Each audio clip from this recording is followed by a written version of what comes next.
जम्मू काश्मीरमधील पहलगाम हल्ल्यानंतर भारत पाकिस्तान यांच्यातला तणाव कमालीचा वाढलाय.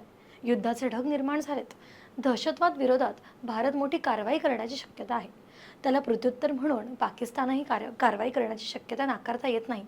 हे लक्षात घेता नागरी क्षेत्रात हल्ले झाल्यास कसं वागावं, काय उपाययोजना कराव्या, यासाठी नागरी संरक्षणाचे धडे दिले जाणार आहेत. केंद्रीय गृह खात्याने सर्व राज्यांना उद्या 7 मे रोजी मॉक ड्रिल घेण्याचे आदेश दिलेत. भविष्यात जर युद्ध झालं तर या युद्ध काळात सामान्य नागरिकांनी या परिस्थितीत नेमक्या कोणत्या गोष्टी कराव्यात याचं प्रशिक्षण या मॉक ड्रिलच्या माध्यमातून दिलं जाणार आहे.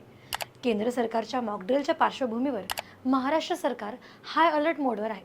प्रशासनाकडून सर्व यंत्रणांना अलर्ट राहण्याच्या सक्त सूचना देण्यात आल्या आहेत. राज्य सरकारकडून अंतर्गत पातळीवर हालचालींना वेग आला आहे.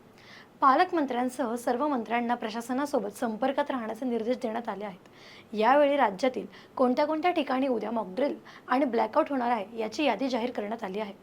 महाराष्ट्रातील मुंबई, उरण, JNPT, तारापूर, पुणे, ठाणे, नाशिक, थळवायशेत, रोहा, धाटाव, नागोठाणे, मनमाड, सिन्नर, पिंपरी चिंचवड, संभाजीनगर, भुसावळ, रायगड, रत्नागिरी, सिंधुदुर्ग या 16 जिल्ह्यांमध्ये मॉकड्रिल घेण्यात येणार आहे. 1971 मध्येही पाकिस्तानाशी युद्धाचे ढग जमा झाल्यावर राज्यात मॉकड्रिल घेण्यात आलं होतं. तेव्हाही शहरात सायरन वाजायचे, ब्लॅकआउटचा सरावही केला जायचा, असा अनुभव आजही ज्येष्ठ नागरिक सांगतात.